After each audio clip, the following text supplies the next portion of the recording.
This is how to set up two-factor authentication for Crypto.com. First, you want to download Twilio Authy. It is the easiest two-factor authentication app in my opinion. Next thing is go to Crypto.com and click the settings tab in the top left. Next thing you want to do is scroll down to where it says two-factor authentication.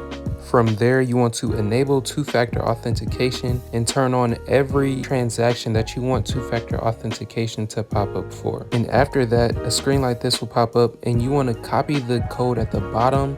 And then once you've copied that code at the bottom, click proceed to verify. From there, go to the two-factor authentication app Authy and click add account.